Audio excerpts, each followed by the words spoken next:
नमो अरिहंताणं।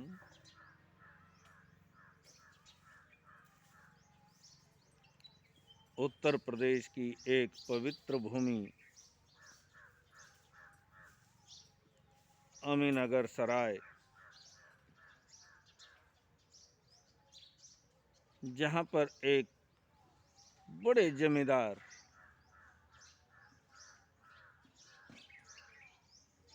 श्री खूबचंद जी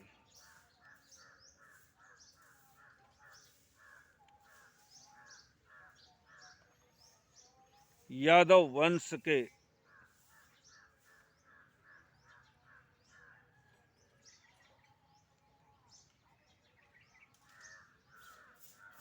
बड़ा भरा पूरा परिवार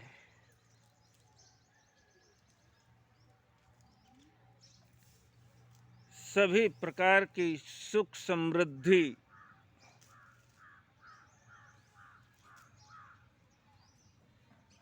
लेकिन पूरे उत्तर भारत में एक बार प्लेग की बीमारी फैल गई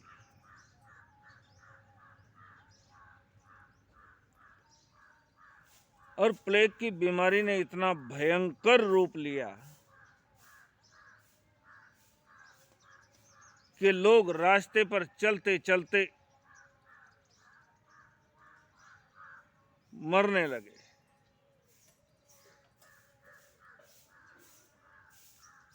खाना खाने बैठे हैं तो खाना खाते खाते लुढ़क गए, खत्म हो गए। ऐसे हजारों हजारों लोग देखते देखते समाप्त होने लगे। ऐसी भयंकर बीमारी का प्रकोप आया।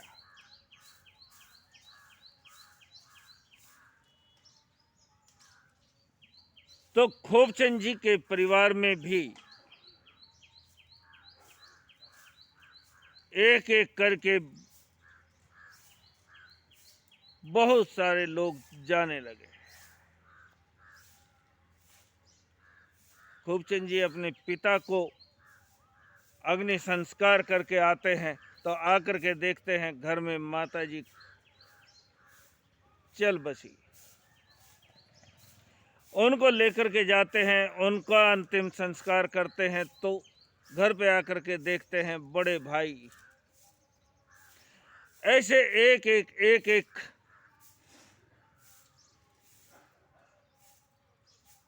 पिता गए, माता गई, भाई गए, पत्नी गई।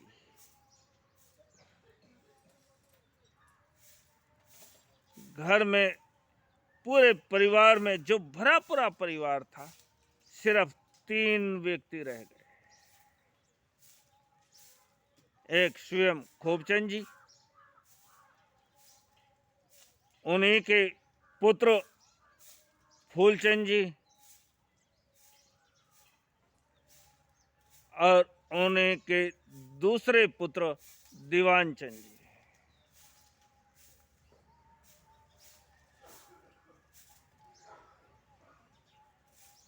सारा परिवार प्राय उजड़ गया।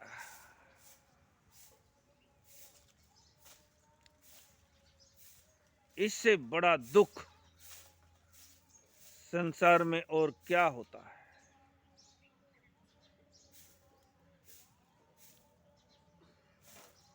टूट गए।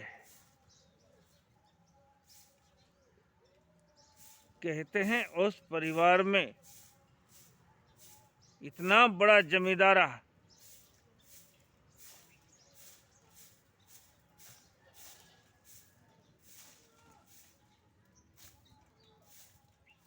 बहुत जमीन,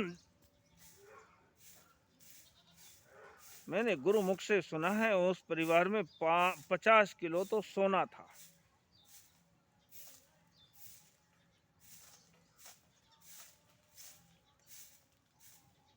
इतना सब कुछ होने के बाद भी जब एक एक करके सारे लोग चले गए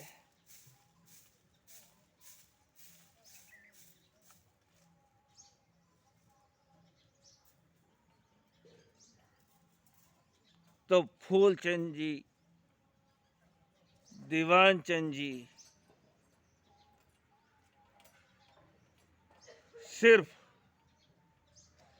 उन दो पुत्रों को सामने देखते हैं, बाकी कोई नहीं।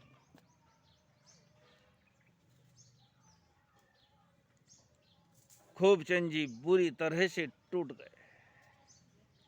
इतनी जमीन जायदाद, इतना धन वैभव क्या काम का? ये तो हम जानते हैं, ये तो हम देखते हैं, प्रतिदिन देखते रहे।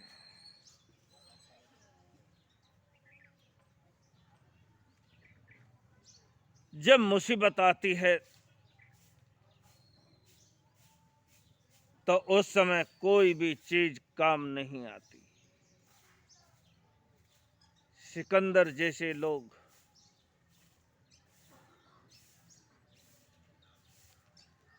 वो भी अपनी मुसीबत को बचा नहीं सके।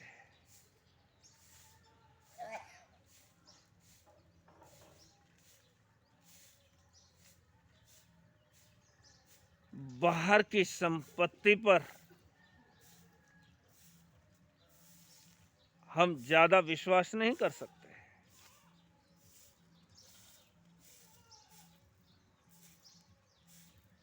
ये हमें मौत के चंगुल से बचाने में समर्थ भी नहीं है।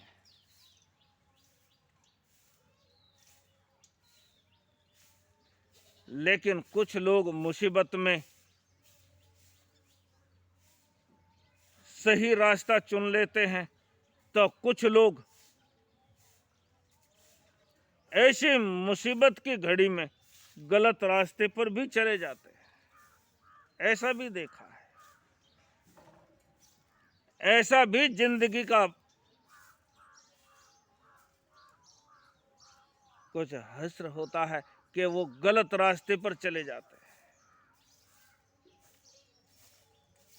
लेकिन मुसीबत में जो सही रास्ता चुनते हैं उन्हीं के इतिहास बनते हैं।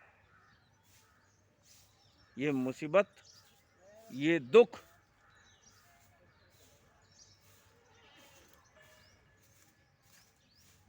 हमारे लिए कोई बुरी चीज नहीं।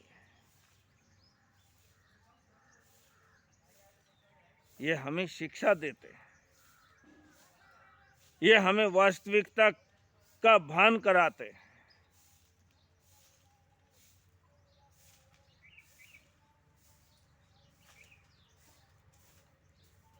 खूबचंद जी मन के अंदर विचार करने लगे, इस संपत्ति का, इस जमीन जायदाद का क्या करूं?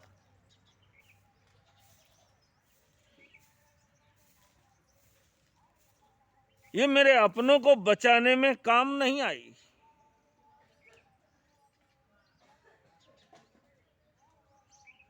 अब इसी को पकड़ करके बैठे रह करके क्या होना है?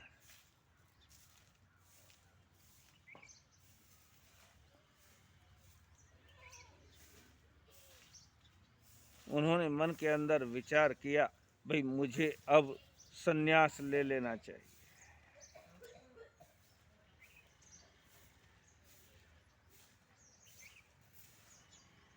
दुख किसी के लिए वरदान भी बन जाता है, किसी के लिए अभिशाप भी बन जाता है, किसी के लिए जहर भी बनता है तो किसी के लिए अमृत भी बन जाता है।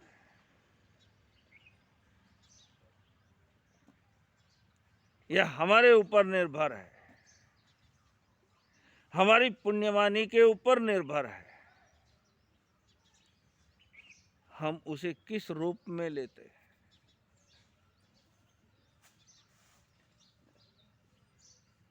मुझे संन्यास ले लेना चाहिए, क्या करूंगा?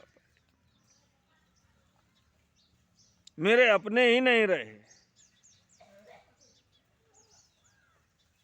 तो ये वैभव भी कब तक रहेगा, क्या भरोसा किया जा सकता है? मुझे आत्म कल्याण के रास्ते पर जिंदगी का जो कुछ शेष भाग बचा है उसे किसी आत्म साधना के लिए उपयोग कर लेना चाहिए।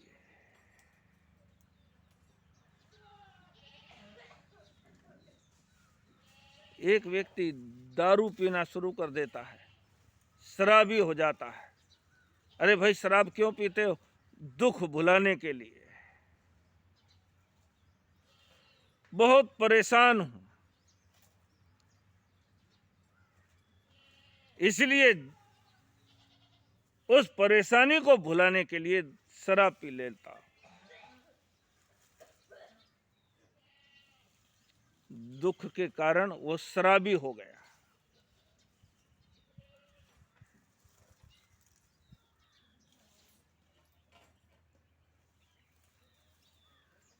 लेकिन दुख भुलाने की चीज नहीं,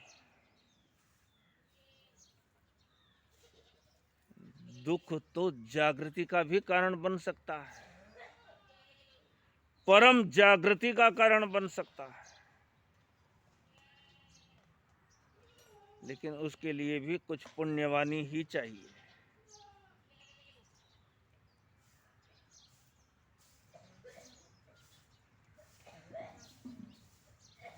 उन्होंने अपने मित्रों के बीच ये बातें करना शुरू किया, भाई मुझे तो संन्यास लेना है। तो उनमें जैन श्रावक भी, उनके मित्रों के मित्र मंडली के बीच में कुछ जैन श्रावक भी थे। उन्होंने कहा, अरे खूबचंद, अगर तुझे संन्यास ही लेना है तो हम तुझे सलाह देंगे कि तू जैन दीक्षा ले।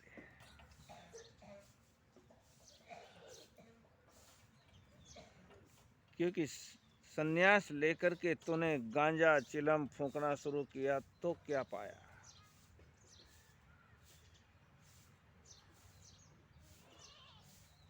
भली तरह से विचार कर। हम तुझे फोर्स नहीं करेंगे, तू जान करके क्या अच्छा है, क्या बुरा है, क्या सही है, क्या गलत है, इसका अच्छी तरह से परिचय कर और फिर तू कोई कदम उठाना।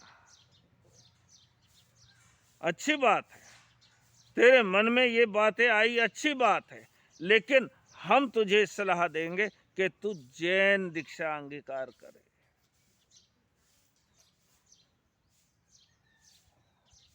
खूबचंद जी मन के अंदर विचार करने लगे, बात तो ठीक लगती है।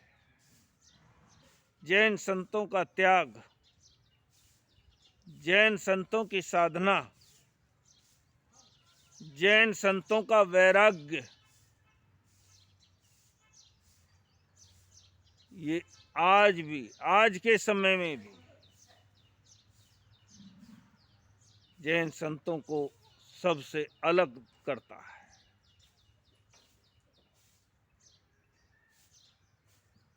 सभी के नजरों में आदरणीय बनाता है, सम्मान दिलाता है।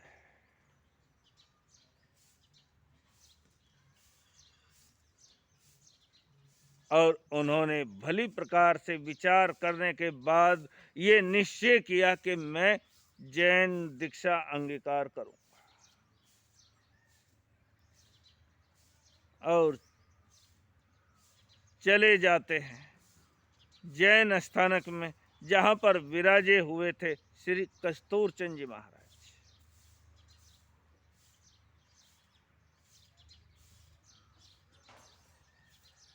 कस्तूरचंद जी महाराज साहब के पास जाकर के दीक्षा अंगीकार कर लेते हैं। लेकिन दीक्षा लेने के पहले घर के लोगों ने, बड़ी जो दूसरे परिवार के रिश्तेदार, पास पड़ोस, ऐसे समय में तो सभी रोकने के लिए आ जाते हैं ना। कोई शराब पीने लगता है तो उसे कौन रोकता है? जो करेगा सो भरेगा। ये तो नालायक है, इसके नाद कौन लगे।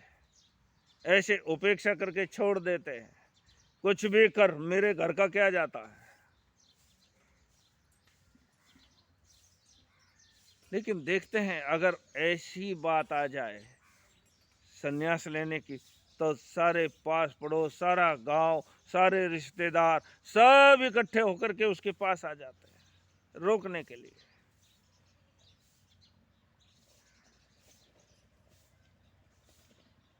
लेकिन खूबचंद जी के मन मस्तिष्क पर तो अब वैराग्य का रंग चढ़ चुका था।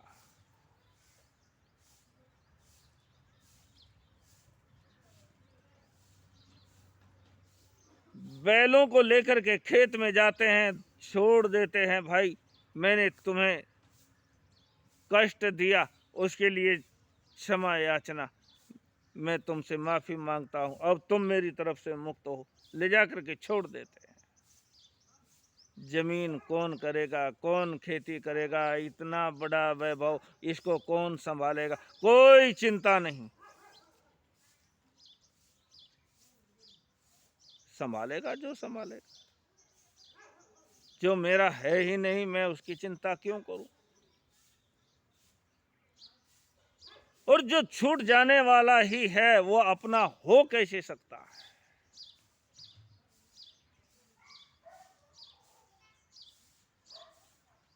जो छूटने वाला ही है, जो हमारा साथ छोड़ने वाला ही है। धन किसी के साथ में गया, बाहर की कोई भी चीज, अरे ये हमारा शरीर, शरीर के लिए हम कितना कुछ करते हैं, ये भी आखिर छूट जाने वाला है। तो साधक इसमें ज्यादा आसक्त नहीं होता।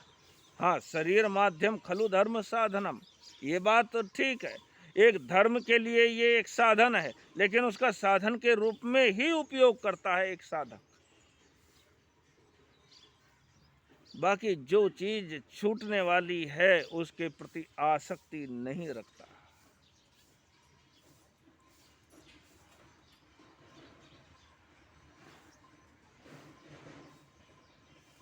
खूबचंद जी ने सारी की सारी संपत्ति ऐसे छोड़ दी, ऐसे छोड़ करके निकल गए जैसे कोई खंकारा थूक करके आगे चला जाता, उसकी तरफ देखता भी नहीं।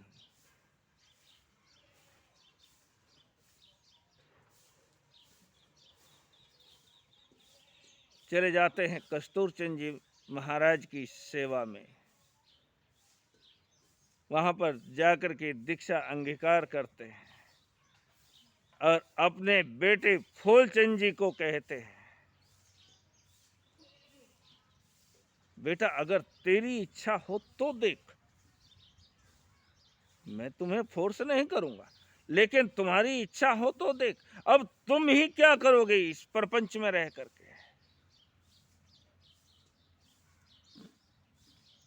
अपना बैंक बैलेंस बेटे के नाम करवा सकते थे, अपनी जमीन जायदाद अपने बेटे के नाम करवा सकते थे,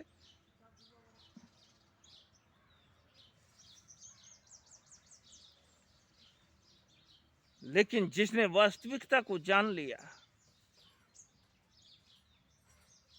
वो तो अलग ही विचार करता है ना। साधु सोचता है सारी दुनिया साधु बन जाए,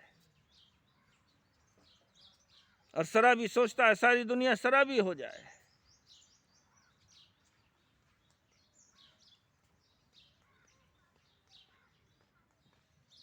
वो साधुत्व का रंग जो चढ़ा था खूबचंद जी के मन मस्तिष्क पर, वो अपने बेटे को कैसे सलाह देते कि बेटा तू ये संभाल, मैं चला, बेटा अगर तेरी इच्छा हो तो देख,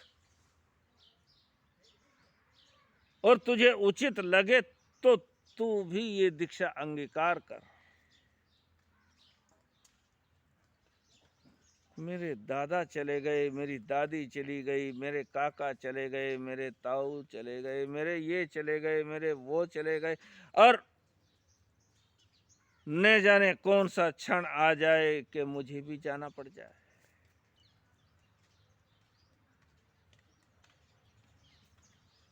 कबीर दास जी कहते हैं, काल करे सो आज कर, आज करे सो अब, पल में प्रलय होएगी बहुरी करोगे कब। क्या पता किस समय मौत का पैगाम आ जाए, उसके पहले जितना समय है उतना समय का सदुपयोग कर लो। लेकिन हम बड़े होशियार, अपने आप को कितने बुद्धिमान समझते हैं, लेकिन ये बुद्धिहीनता का दिवालापन है। हम कबीरदास जी को ही झूठे सिद्ध कर देते हैं। आज करे सो काल कर, काल करे सो परसों। आज करे सो काल कर, काल करे सो परसों। अरे जल्दी जल्दी क्या करता है, जीना है कई बरसों। जो मौत मुर्दे को कंधे पर उठा करके ले जा रहे हैं, वो भी सोचते हैं मुझे थोड़े ही मरना है, मुझे कोई थोड़े ही उठा करके ले जाने वाला है। वो तो भगवान बुद्ध थे, जिन्होंने एक मुर्दे को उठा करके ले जाते हुए देखा, बस जाग गए।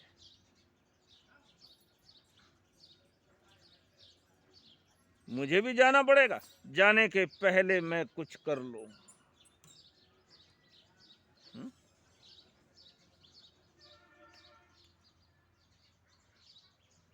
रह गए सिर्फ एक दीवान चंद।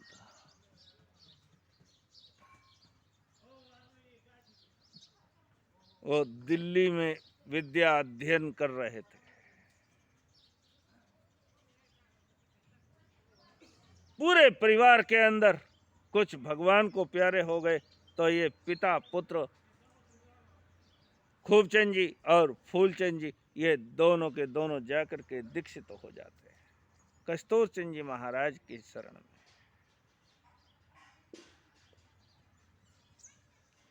सिर्फ एक बेटा रहा, वो विद्या अध्ययन के लिए दिल्ली में पूरा परिवार खत्म।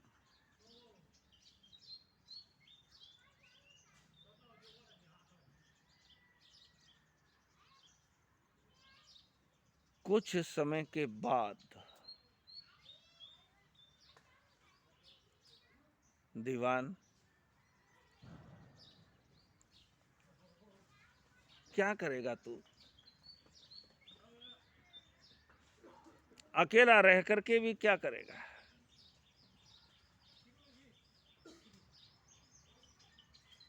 कभी कभी दर्शन के लिए आते रहते थे दीवानचंद, और कहते हैं जैसे उनका नाम था वैसा ही उनका रुबाव भी वैसा ही था।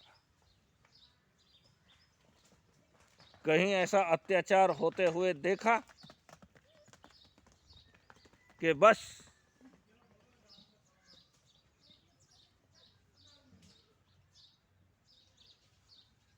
बुरी तरह से पिटाई कर देते थे।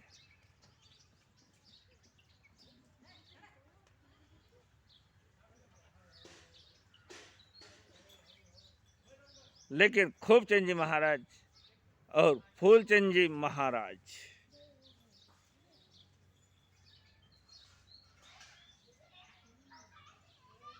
अरे दीवान तू क्या करेगा, अब आ जा तू, क्यों अपने जीवन को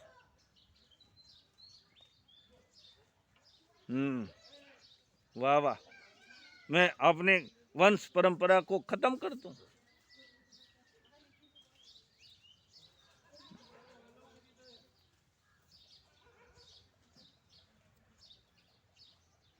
पिताजी भी चले गए, तुम भी चले गए, अब मैं इस वंश का नाम निशान मिटा दूं, मुझे नहीं लेनी दीक्षा।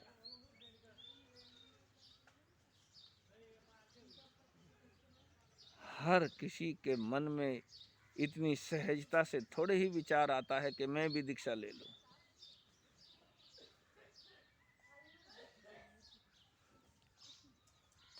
अब ये दीवान चंद को कोशिश करते हैं, मार्गदर्शन करते हैं। अरे इतना भरा पूरा परिवार हमारी आंखों के सामने देखते देखते चला गया, अब कितना भरोसा करोगे। खैर वो दीवान चंद वो भी क्या होता है आगे जानेंगे समय पर। ओम शांति।